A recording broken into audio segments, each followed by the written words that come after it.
Developed country जिसमें Japan भी शामिल है, वेस्टर्न यूरोपियन कंट्रीज शामिल हैं और अब आने वाले दिनों में चाइना भी शामिल हो जाएगा 5-10 साल तक। मुझे डेवलप्ड कंट्रीज में और जापान में रहने का मौका मिला 8-9 साल, कनाडा, यूएसए, यूके और जापान। मैंने देखा ये थर्ड वर्ल्ड से फर्स्ट वर्ल्ड में क्यों आ गए हैं। उसके पीछे पूरी एक जनरेशन उन्होंने बिल्ड की 50-100 साल लगा के, और हर जनरेशन ने अगली जनरेशन को discipline, value system, ethics, professional ethics और पंक्चुअलिटी और एक दूसरे के मफाद को लुक आफ्टर करना, नेगेटिविटी को डिस्करेज करना और नशा पे लाके किसी को ना गिराने की हैबिट, ये उन्होंने इनकलकेट डे 1 से स्कूलों कॉलेजों में करते। मसलन जापान में पहले 1-2 साल पढ़ाते नहीं, सिर्फ वैल्यूज, मैनर्स, एटिकेट्स, ताजीम, तकरीम करना सिखाते हैं कि आपने किसी को ट्रीट कैसे करना है, ग्रीट कैसे करना है। किसी को वो ये नहीं कहते कि आप फेल हो गए हैं, कहते हैं you were not successful at the moment, you are given the second chance to further improve. ये उनका तरीका है। नेगेटिविटी और बेहौसला गुफ्तगू उनकी डिक्शनरी में है ही नहीं, मोस्टली एक्सेप्शंस आर देयर, लेकिन उन्होंने तरबियत बच्चों की ऐसे की है कि एक दूसरे के इंटरेस्ट को लुक आफ्टर करना और ट्रीट करना उनको पॉजिटिवली और ग्रीट करना और मुबारकबाद देना, बगलगीर होना, गर्मजोशी से मुसाफा करना, झोंके मिलना, ये उनकी घटी में डे 1 से डाल दिया गया। और रोटी हलाल करने का कॉन्सेप्ट जो हमारे माशाल्लाह मज़हब अज़ीम में है, उन्होंने उसको एवरीडे लाइफ में इंप्लीमेंट कर दिया। मसलन कोई हो ही नहीं सकता कि बॉस हो ना हो, हर बंदा अपना काम कर रहा है।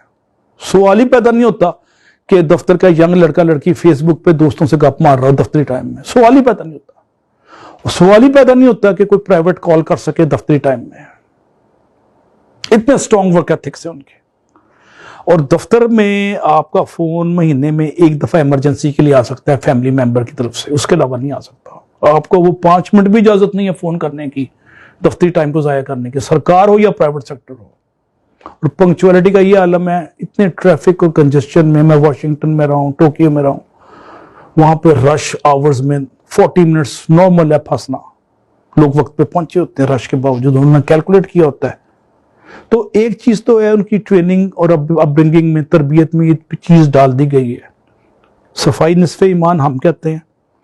टोक्यो की तंग गली जो मोची दरवाजे की तरह तंग है, बाज गलियां 4-4 फुट की, 6-6 फुट की मैक्सिमम, वहां पे नालियों के ऊपर भी मिट्टी नहीं है, चमक रही होती है। नालियां तो है ही नहीं है, कॉर्नर भी चमक रहे होते हैं। और उज्बेकिस्तान और अजरबैजान में गया हूं, वहां सफाई का स्टैंडर्ड भी गलबन टोक्यो की तरह साफ है। हालांकि वो मुस्लिम कंट्रीज हैं और रिसेंटली आजाद हुए हैं और वो डेवलप कंट्रीज नहीं है, डेवलपिंग कंट्रीज हैं। उसके बावजूद सफाई के स्टैंडर्ड्स, उनके वर्क एथिक्स इतने स्ट्रॉन्ग है सेंट्रल एशियन रिपब्लिक्स के भी। और सेंट्रल एशियन रिपब्लिक्स तेजी से ऊपर जा रही है। अभी मैं अजरबैजान गया हूं, 7 लाख टूरिस्ट आते हैं, उनकी आधी इकोनॉमी टूरिज्म पे चल रही है। मैं स्वीडन में रहा हूं। मैं स्वीडन में हर बंदा सरापा इखलाक और सरापा याजी है। प्रोफेसर जितना सीनियर है उतना वो झुक के मिलता है। वॉशिंगटन डीसी में एक मैं शॉपिंग मॉल में गया, पेंटागन फैशन मॉल है, पेंटागन के साथ ही है। पेंटागन उनका GHQ के बराबर है, उनका डिफेंस का हेडक्वार्टर है, तीनों फोर्सेस का। तो चीजें खरीदते खरीदते मैं कोक लेने गया। कैन यू बिलीव,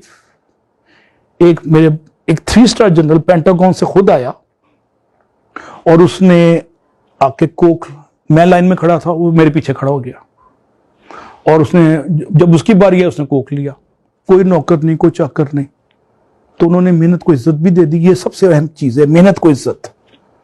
हम जिस नबी के मानने वाले हैं उसकी खाक के बराबर भी नहीं। हम, हमारे माँ बाप कुर्बान उन पे, अपने दस्ते मुबारक से अपने जूते सीते थे, जूता मुबारक को हाथ से सिलाई करते थे। मैं जब 17वें ग्रेड में गया, मुझे सिखाया गया कि आपने हाथ से काम नहीं करना, बटन दबा के पानी मंगवाना है। पानी सामने पड़ा होता था। ये मेरी तरबियत की गई। तो मेरी तरह की कई नस्लें बर्बाद हो गई इसी तकब्बुर में, अफसरी का तकब्बुर, घमंड में। और जब मुझे अल्लाह ने शौर दिया, मैं 19 से 20वें 21वें ग्रेड में गया, मैंने सब बुत तोड़ दिए ये आर्टिफिशियल चीजों के, नस्ट में और यूटी में। और चाय मैं खुद सर्व करता था, पानी में खुद पीता था, मैंने पिए भी खत्म कर दिया, दरबान भी खत्म कर दिया। ये आर्टिफिशियल टैबूज ने भी हमारी तरक्की रोकी हुई है। हाजा अफसर नो काम।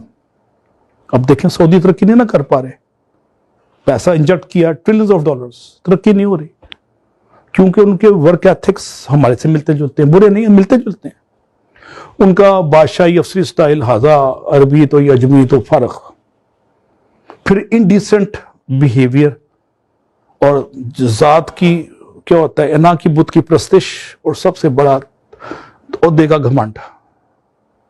ओहदे का घमंड और गले में सरिया मार देता है, खत्म कर देता है। लाहौर में एक डीसी आया था, मसूद खद्दरपोश, उसने खुली कचहरी बाहर लगाई 60s में।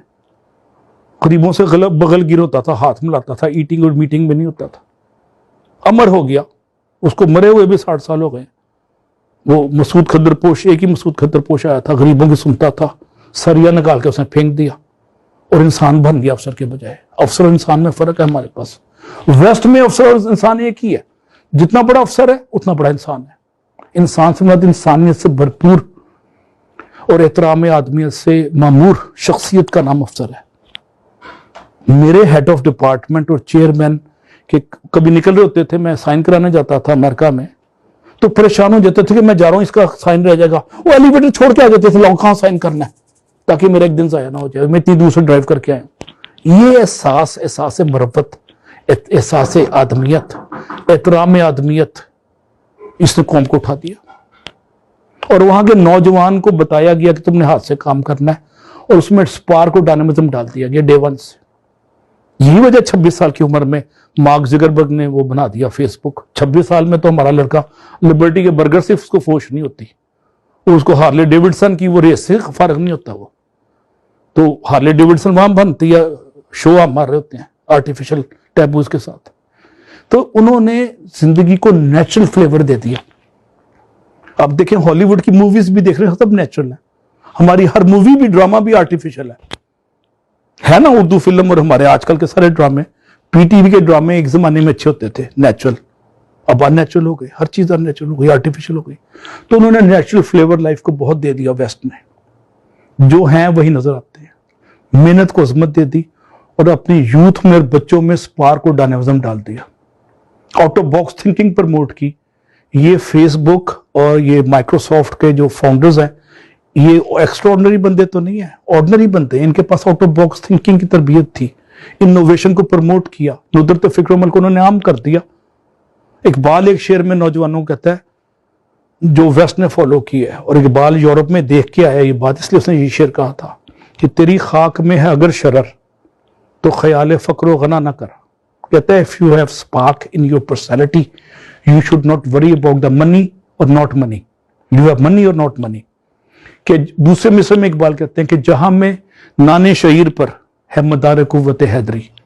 कहता है ऑर्डिनरी रोटी के टुकड़े पे, जौ के टुकड़े पे हजरत अली को इतनी कुव्वत मिल गई, मदार कुव्वत हैदरी। कुव्वत हैदरी का बुनियाद वो रोटी के जौ के टुकड़े थे, बासी रोटियों से जो हजरत अली के पास ताकत आ गई, क्योंकि स्पार्क और डायनामिज्म सुन्नत तैयबा के सदके में तो फैल उनकी शख्सियत में वदियत हो गया।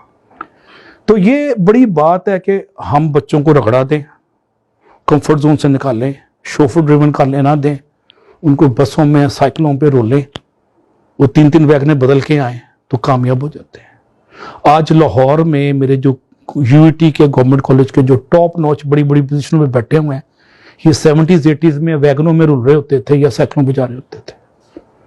ये इनका खमीर इस मिट्टी से उठा और इन्होंने हाथ से काम करने में वो नहीं समझा, बड़ी बड़ी पोजीशनों में बैठे हुए हैं। कोई एम्बेसडर लग गया, कोई एम्बेसडर रिटायर्ड हो गया, कोई चीफ सेक्रेटरी लग गया। ये सारे मेरे दोस्त हैं जीसी के, यूईटी के। तो ये हल्का सा तकाबरी इजाज़त मैंने की है।